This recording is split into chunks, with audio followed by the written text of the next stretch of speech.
Yes, Profit Thugs, welcome in and welcome to the Mrs. Best Reviews channel. I am Mrs. Best. We are here to go over our weekly recap of The Chi. This is season 8, the final season, episode 4. It was titled White Widow. My apologies. I'm got a lot of reviews. I'm getting them out as I get through these shows. But welcome in to everybody. I hope that you guys do consider liking the video on your way in or out.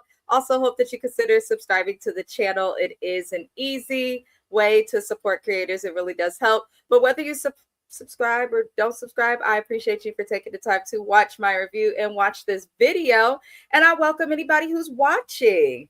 Now, I feel like they've taken their time with this season of The Chi, and I'm actually here for it.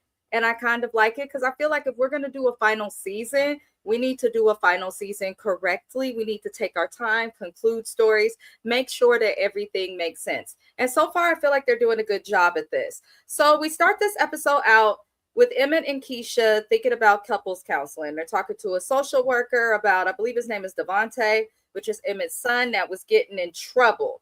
And, you know, I appreciate Kiesha for being open and wanting to discuss counseling and look into different things. But then a piece of me also kind of feels like, okay, you don't have to discuss everything in front of the social worker. Just saying. Can't always fully trust them. But we basically get to see the guy who was working for Reg and who Bakari threatened to unalive. We see that gentleman. And we now know that Bakari is trying to get off some pills for Reg. He's trying to figure that out because he basically cannot say no to the fast money. Nobody realistically wants him to work for Reg, but Bakari's doing what he is doing, probably thinking that because he could trust Reg, or probably thinking that because he knows what to expect with Reg, which is that Reg is not really someone to trust. Maybe he's thinking that he can protect himself while working with him, but he's having beef with the dude who used to work for Nuck. And child, he done told them that Bakari is not about the street life.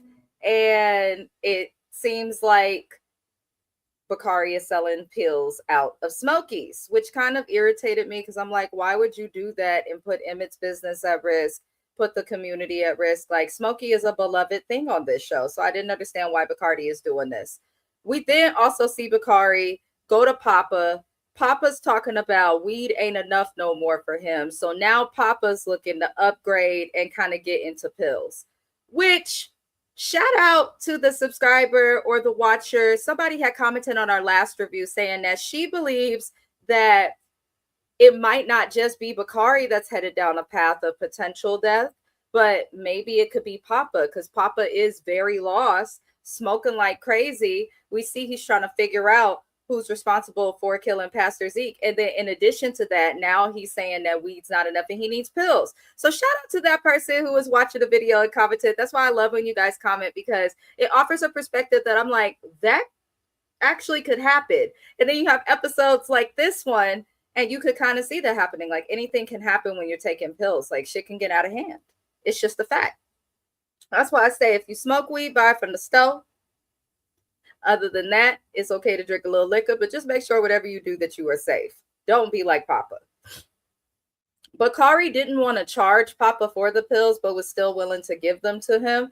I just feel like if I had a friend, even young like them, if I had a friend that was like, yeah, weed ain't enough for me no more, I need more, I would definitely be like, is everything all right? Do we need to have a chat? Like, that's kind of a statement that I would view as a red flag. But we know Bakari's so in his head that he's not always one that's thinking, straightly.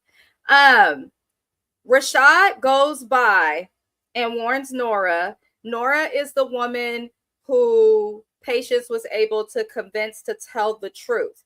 This is the woman that Rosalind Perry paid off so that nobody would know that Rosalind was the one who popped Alicia and all of those good things. So Rashad goes by to warn Nora, even though they're not together, because he feels like Nora needs protection, especially being that the person who paid her is somebody powerful, aka Rosalind. And I feel like that's a kind thing for Rashad to do, but I feel like, Rashad, you haven't learned your lesson. Doubling back to people, I appreciate him because he got a good heart, but it's like doubling back to Alicia House had you sitting in the county jail. Now you want to double back to this bitch who was willing to tell on you and let your life. She was willing to let a lie lock you up for the rest of your life, knowing you didn't do it, knowing she was with you. So I'm looking at him like I wouldn't have warned that hoe about nothing, but Rashad has warned her, which was a nice thing. She kind of lets him know like she's already got protection from patients and some other stuff, but we'll see if he actually trusts that or not. Let me know how you guys feel about Rashad. That's something I'm always curious about, and I always forget to ask people. How do you guys feel about the character of Rashad? Feel free also to comment like your favorite characters, whether they're still on the show or not. I would love to hear the perspective of people who also enjoy this show. But getting back into it, we did get to see Emmett is talking to his dad, and he's thinking of proposing again to Kiesha. But we also get to see at the same time, we see Kiesha is talking to Riley, and it seems like Kiesha is also feeling like she wants to propose to Emmett, primarily because the first time he proposed, she was not having it. She was not interested. It wasn't something that she was really that much interested in. So it's interesting. They're both going to try to propose to each other at the same time. Normally, I'd say, you know, I prefer if women don't propose to men. But in the case that your man proposes to you, everything's been going well, and you choose to decline, then I'm okay with her being willing to propose to him since it's not the first time. But we get to see Nuck's friend Smitty, the one who had the woman leave him for his ex-baby daddy that I guess drove an old Cadillac. That meant he had more money. But we get to see Nuck's friend Smitty let Nuck know that his old homie is working with Reg in addition to Bakari. So now Reg is concerned, or now Nuck is concerned because Bakari and old dude are working for his enemy. He's already been concerned about Bakari pillow talking to Lene. It's just a lot going on. I don't quite understand why he would want to kill Bakari, but honestly, Nuck has dropped lots of bodies for less. So much less. Nuck has, I was looking something up online. It was a Reddit thread. I like Reddit, y'all. I'd be lurking from the bushes. But I was looking at a Reddit thread about this show, and someone was like, Nuck has a longer, almost got a kill list as long as Otis Perry when he was on the show. I said, my goodness, he does. He just be killing people. No questions asked. Like, it be looking like he has a plan, but then we later see that his plan wasn't really all of that. But I guess Nuck is on Bakari's ass. He is not happy. He's very concerned. But Bakari decides he's going to get an advance from Reg on what was sold. Listen, I'm not a drug dealer. I don't know how it works, but I could have swore they agreed in the last episode that Bakari would get like this hefty percentage.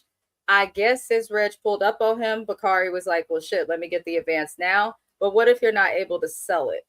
You know, I just feel like if we're taking out an advance and it has to do with like the streets, it's like just as bad as a payday loan. Like, it's predatory lending. Like, stay away from it.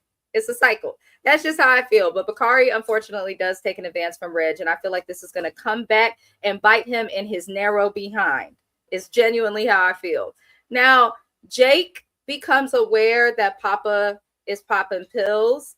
Jake also is aware that Bakari is working for Reg. Now, with Kev frolicking somewhere in Los Angeles, in California, playing video games, that's what his character is supposed to be doing. He obviously is not calling home often. Maisha is gone. Gemma is running around in a lesbian affair with Bakari's sister somewhere. So you got all these people who would normally keep them on track who are gone. And who would have thought, full circle moment for those who are day one fans of the show, who would have thought that Jake would be the only friend not in trouble? Jake wanted to be a gangbanger in the earlier seasons. He swore he was part of 63rd Street Mob. Jake looked up to Reg. Jake was in all sorts of BS that got beat up by the police. Now Jake is looking at Papa like, damn, nigga, you on pills? And he's looking at Bakari like, and you still with the shit? Lord. So I'm really hoping that Jake is able to help talk to his friends, but I don't know why I get this like feeling of doom in the pit of my stomach when I'm watching this show, y'all, because I really feel like Bakari, I used to think he might end up dead. Now I feel like he might end up in jail. I feel like Papa might go down the rabbit hole of drugs and come back, or go down the rabbit hole of drugs and not come back, if y'all get what I'm trying to say. But I don't think either of them are going to have a happy ending. I just don't. And honestly, I would be okay with that. I would be okay with it. Hell, it's realistic. Not everybody ends up okay. But Emmett's badass son, Devontae, the fuck you expect naming him that? God. I know we all know somebody who's named that, but my God. Emmett's son Devontae and his little friends are now getting to a space where they're going to start talking to girls. I'm only bringing this up because I feel like it's relevant to Emmett's character. He is a hoe. He's that guy in the hood that he just wants to chase girls.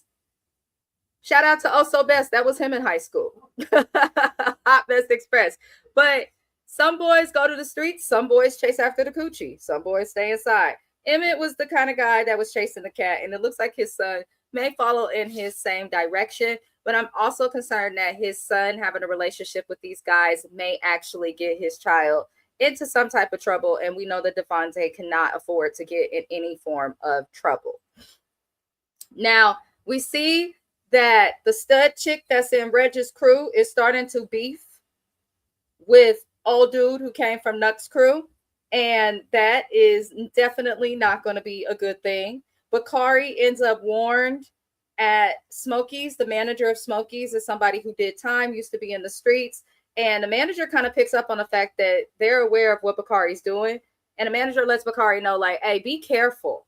Be careful. You don't want to end up locked up. And that's why I'm starting to think Bakari may end up locked up, because I felt like that was like a major like plot hint. But let me know if y'all think I'm reaching. Because sometimes I do be reaching. You could let me know. Please let me know. Moving forward, Riley and Darnell are having a chat. And through their chat, they both figure out that Emmett and Kiesha are both planning to propose to each other. I'm not mad at Kiesha for doing it, especially at some point in the episode, she explains, talking to Tiff, that she feels like by her saying no when Emmett proposed, it fucked him up. Which y'all know men are sensitive as hell. They do not do well with handling rejection and emotions. And Emmett in general is the type of character to crash out when he's heartbroken or going through something. So, I mean, I know he's overcame that, but it looks like Kiesha still has that worry. She still has that worry. Now, Bakari gets to see his sister. We haven't seen her in a while. We learned that she's not doing the best in her relationship with Gemma. But the sister is in a scene with the lady who's in Reg's crew, and she learns that Bakari is running with the crew and all of these things.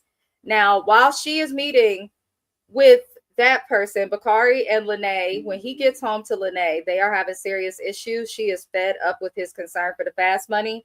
And it does seem like Bakari cares more right now about money than he does about Lene or his relationship or even his own self, because he's so fixated on the money that he probably is sloppy in some areas. It's like if your manager at Smokey's is noticing that you up to no good, then I'm sure other people are noticing.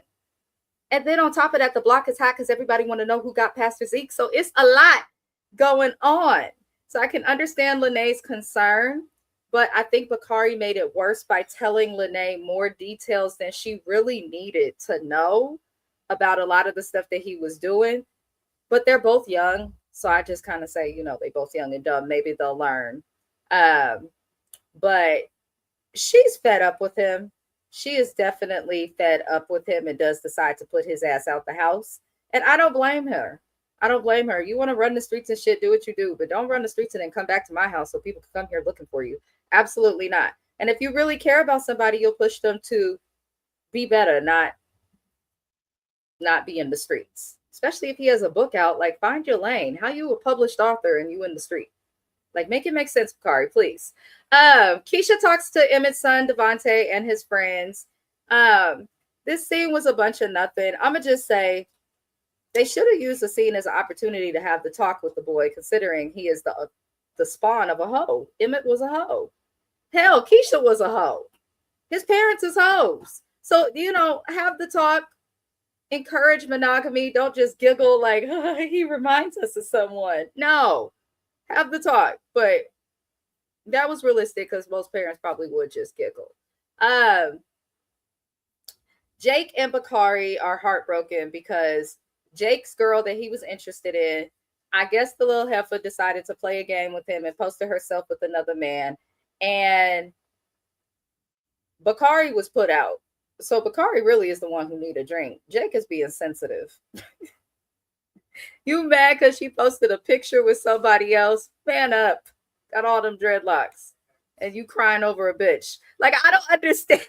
I just don't understand it, Jake. Like, Jake is so funny because his character's so nuanced. He be so emotional when it comes to these women.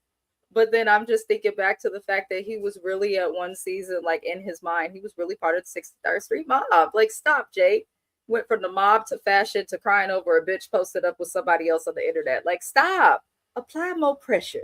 And then maybe things like that won't happen.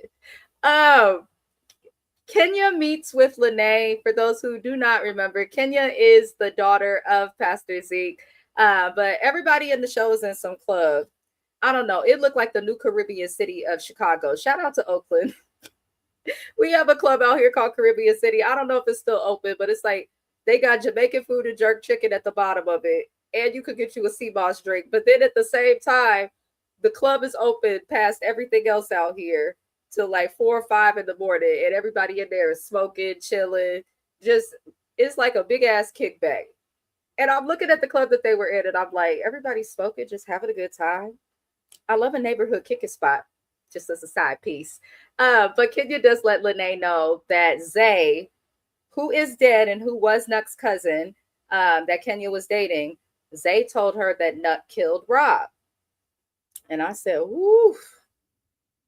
Now, Lene did try to act like she didn't know nothing about it to protect Bakari. But it's like, Lene, you did that too late. How you going to act like you don't know nothing with Kenya? But then you was just at a women's group in the episode before and let all of them women know all at one time. It's like Lene is just making mistakes. Her and Bacardi are making mistakes. So you could just tell they don't know as much as they think they do, if that makes sense. Now, Nuck comes in the club, pissed off, hems up Bacardi, and pretty much him and Bakari are not good no more. Now they're like, it went from him not working for him to now them like being enemies. And Bakari gets sick of it and reminds Nuck that people will eventually find out what he did, which is true, which is very true. When people find out not just what Nuck has done as it relates to Rob, but how many people he's offed in the community, they're not going to fuck with Nuck. It's going to be just like with Otis. It's going to be just like that. But he said that in front of everybody. And then in addition to that, after Bacardi walks away, Nuck says to Tiff in front of everybody that he might have to kill Bacardi. I said, what kind of weak ass gangster are you? Now, I understand you just out here offering people, but in the goal not to get caught. Why would you say that to her in front of everybody? I mean, they done cut the music off and some more stuff. You have really said this in front of everybody. What happened to the element of stealth? My God. But obviously, Nuck is getting emotional. And I think that's important because 9 times out of 10, when people get emotional, that's when shit hits the fan. Every single time, that's when shit hits the fan. Now, Bakari's sister begs him to stop working for Reg. He ain't gonna listen. Young people don't listen. I didn't listen when I was young. I don't know very many people who were young and listened. Like, I guess that's how you learn lessons. And Bakari definitely must want a soft ass since he has a hard head. That's all I will say. But his sister does make the attempt to get him to stop working for Reg. And Bakari's sister also this time offers Bakari to come with her to leave Chicago. And we saw at some points in this episode that Bakari was speaking and talking about it's more to life than Chicago. I get that. There's a lot of people in Oakland that I know who have never left Oakland. There are people I know who have never left my neighborhood. Like, and that's common. But I do think it's important to get out, get away, even if you come back home, just to know and see and experience that there's more to the world. So I hope Bakari goes with his sister. And honestly, Bakari was a kid that was to the streets because his parents wasn't there and his sister wasn't there. So the fact that his sister wants to come back and do right by him, I'm for it. And I feel like he needs to get the hell out of Chicago. Bakari's just somebody who's going to go back to those old things and has too much history with so many of the people, I think, in the neighborhood that this show is based in. So I hope he goes on. But I feel like he won't. We later see Kenya playing a recording of Zay saying that Nuck killed Rob. Lene hears this recording. I'm hoping Lene is able to tell Bakari, but they are beefing. And the reason I'm hoping she's able to tell him is because he can let Nuck know, like, hey, this is on camera recorded. But that's dangerous because I'm wondering if Nuck gonna try and come for Bakari or Kenya or Lene. Like, Nuck is a wild card. Let me know what y'all think will happen now that Kenya has played this recording for Lene. That could be definitely fun to discuss in the comments. Let me know how you guys feel. But we see Bakari kicking it with Reg's crew, and he whooped Rafi's ass. Rafi is old dude who was working for Reg's crew before, and Bakari almost killed him. He had to be stopped. But I was glad because I kind of feel like he needed to unleash some of that anger. Maybe now that he got that anger off of him, he's okay. But Reg is a fool because after he whooped his ass, he said, "You still need to go to the store for me, nigga." My God, Reg. Shout out to my other subscribers. Somebody commented a couple weeks ago that Reg is like a cockroach. You right, girl. Whoever commented that, you are right, baby. That was the best way to describe him. Like, Reg make me laugh, but then he get on my last motherfucking nerve. But that lets you know that he's doing some good acting. My friend actually met him when she was living in LA, the gentleman who plays him, and says he's super kind and all of these good things. So he's obviously very talented. Shout out to the actor who plays Reg. The last thing we end this episode with is Tiffany asking Nuck what it is that Bakari was talking about when he said that people not going to be happy when they find out what he did. And the episode ends. I said, ooh, shit. Have they even discussed the fact that she didn't say I love you back like that? I mean, she did discuss it with Kiesha a little bit in the club, but we haven't seen her discuss it with Nuck yet. And I'm wondering if Nuck will tell her just off the fact that he feel guilt for killing her baby daddy. Like, it's getting messy. Great writing. So far, this final season is doing a good job. I'm definitely entertained. I'm definitely engaged. We will keep getting these reviews out every single week. I do appreciate everybody who is watching and supporting. If there's any other shows you guys are interested in me covering, I do cover a lot based on suggestion. I believe Kevin Reynolds wanted me to cover this show. Shout out to him. So that's part of why I'm doing The Shy. A couple people asked me to do Raising Kanan. I will be also recapping the season premiere of Raising Kanan. R.I.P. Lou. Lord. What else am I doing? P-Valley. Stars is telling us when I open my Stars app that P-Valley is coming this year. Whenever P-Valley is back, I will be covering P-Valley. I am a huge P-Valley fan. But if there's any documentaries, scripted TV shows, anything you'd like me to discuss or review on the channel, please let me know. I'm always open to do that for you guys. Other than that, I appreciate everybody who watched this review. I hope that you consider liking the video. Hope you consider subscribing to the channel. I thank you for watching, and I'll see y'all for the next review. Peace.